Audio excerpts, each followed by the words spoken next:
So in my previous video, we spoke a little bit about what SkyDrive is and how it works and the concept behind SkyDrive. The next two videos are going to be about the actual app itself. So in the first video, we'll talk about the app that is automatically installed in Windows 8, which is the Metro app. You can see the app here, or it could be configured as a small box as well, but it's typically the dark blue box. After we talk about this app, I'll create another video where I talk about the desktop SkyDrive app and the advantages it has over this SkyDrive Metro app. Personally, I don't like this SkyDrive Metro app. I don't use it myself, but I'll go through it anyway with you quickly just so you get to see how it works and some of the shortfalls that it has. So let's open it up. The first thing you'll need to do is log in with your Microsoft account.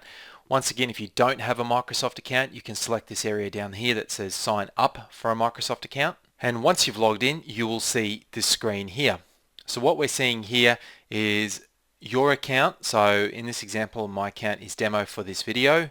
So if your name is John or whatever, it'll say John's SkyDrive. And then here we have folders. So these are three folders that are currently on SkyDrive. So SkyDrive just being an area where you can store files and folders. So these are the three folders that are currently there, and here you can see some numbers. So in this documents folder I currently have 2 files. So if we click on it, we go in and we can see the 2 files in here. Now you can see that they are a big blocky view.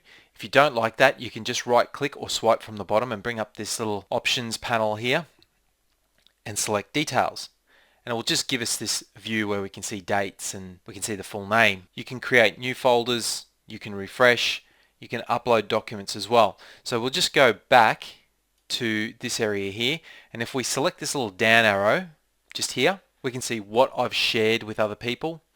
We've got anything that I've opened recently, and then we can just go back to the normal view. That's this one here.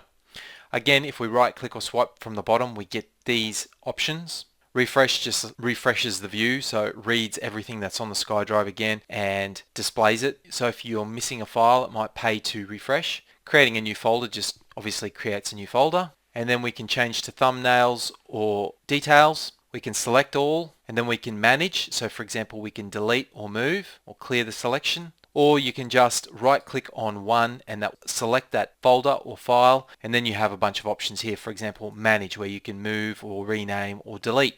So if we bring up the panel from the bottom again, you can see this upload button. Upload means that you're going to take a file from your local machine, so your hard drive, and upload it to the SkyDrive.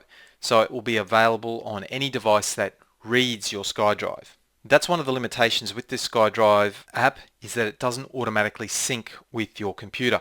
You need to upload files to it. So to me, that's sort of pointless. However, let's go ahead and do the process. So if we're in this view here, that means we will upload files to this area here. But if you want to upload files to the pictures folder, for example, you have to go in there. Then if we right click and select upload, you can then see that we are currently under files, pictures on my local computer.